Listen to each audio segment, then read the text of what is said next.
Good morning. It's nice to see you again. You're very welcome. Everybody's very welcome to our church.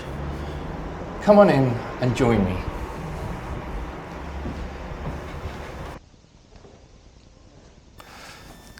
I asked parishioners once what they thought Jesus would be angry about if he visited one of our churches. Opinions varied greatly. Some thought he'd be happy with the church. Others came up with all sorts of things that they thought might anger him. The one that stands out for me was one parishioner said they just didn't think Jesus would want to have anything to do with the Catholic Church at all. I'm probably somewhere in the middle, leaning towards he'd be quite angry about some things.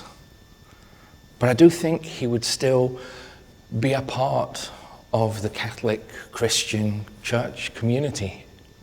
After all, we hear in the Gospels frequently about Jesus being in synagogues and going to the temple to pray. And yet he had a great deal to criticize about the religion of his day, a great deal to say about the scribes and the Pharisees. His violent outburst in the gospel that we listen to today wasn't directed at the people who went to the temple to pray, but at those who placed obstacles in their way.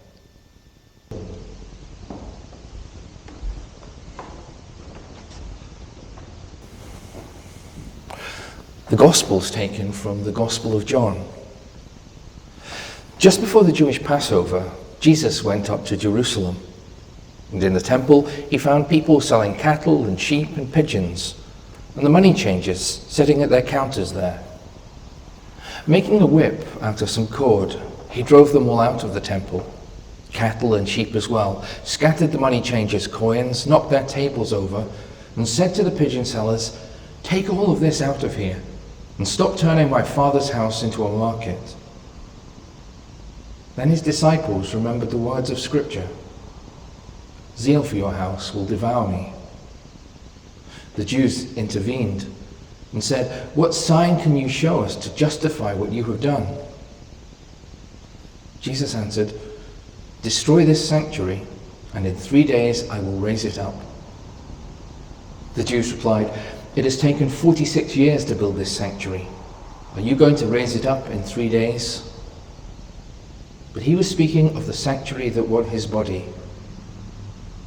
And when Jesus rose from the dead, his disciples remembered that he had said this, and they believed the Scriptures and the words he had said. During his stay in Jerusalem for the Passover, many believed in his name when they saw the signs that he gave. But Jesus knew them all and did not trust himself to them. He never needed evidence about any man. He could tell what a man had in him. The gospel of the Lord. That gospel, taken from John, I prefer the account in Mark. I think Mark makes it clearer why Jesus was just so angry with what was happening in the temple. Mark says, or in Mark's gospel, Jesus says, "My temple should be a house of prayer for all nations, but you have turned it into a robber's den." The temple should be a house of prayer for all nations. And it was. It was a house of prayer. People went there to pray for all sorts of things, to give thanks for the good things in their lives, to ask God's help, to ask God to heal. All sorts of things. And yes, all people were allowed into the temple to pray. Or at least all people were allowed into some parts of the temple, but not all. The temple was segregated. Some parts were for everybody, but others were for only some. The people who gathered in some parts were separated into men and women, into Jews and Gentiles, into priests and everyone else. Where everyone should be welcome, some were made to feel more welcome than others by the very structures of the temple itself, physical and otherwise. And what of the cattle and sheep and pigeons? They were there for sacrifice, for offerings. Part of the prayer was to give thanks to God as an expression of our understanding that all good comes from God. And as a sign of our gratitude, we give something back from that goodness. That's what the sacrifices were about. Could be thanksgiving for anything. Thanksgiving for the birth of a child. Thanksgiving for healing. Thanksgiving for a good harvest. If you had a good harvest, a proportion of your crop would be given back to God. And in theory, at least, the genuine gratitude would be a giving back of the best part of the crop, not the bits that you couldn't use for anything else. The idea was God deserves our best. But in the temple authorities had decided, the Jewish leaders had decided that, well, only the best was good enough for God. But what if your best didn't measure up to the standards that were set by the authorities? No problem. They would provide you with perfect specimens that could be offered at a cost.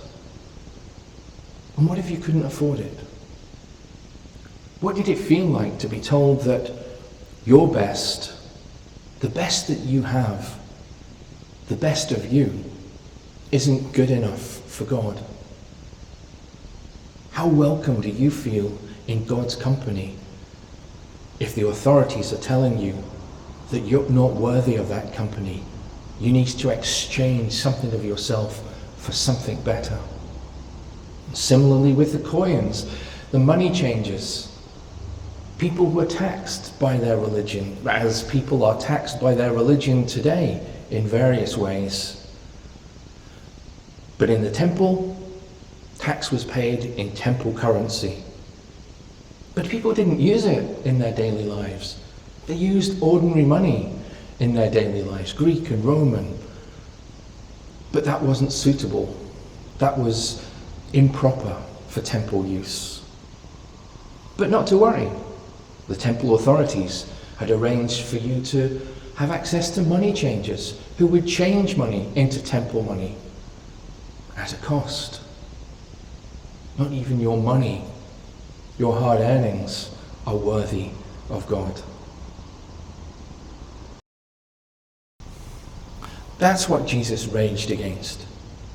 It wasn't just the animals and the money changers being in the temple, it's what they represented.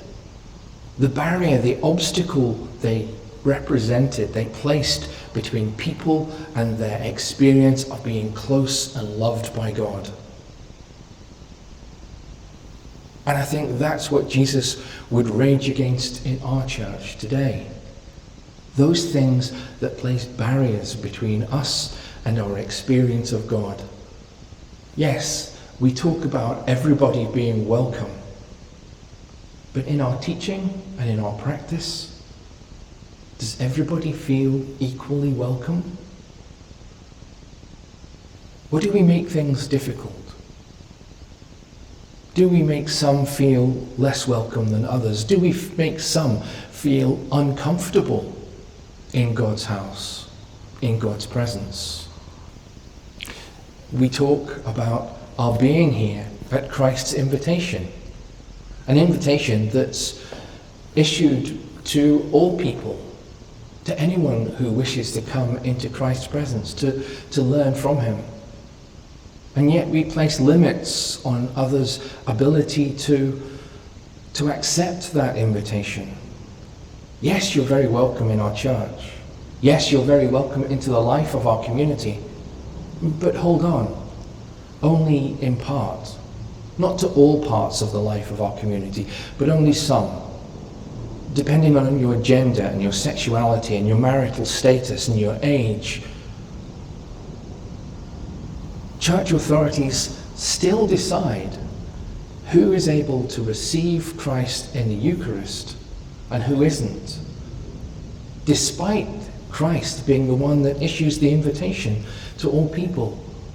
Yeah, I think there are still things in our church, in our Christian community, against which Christ would rage.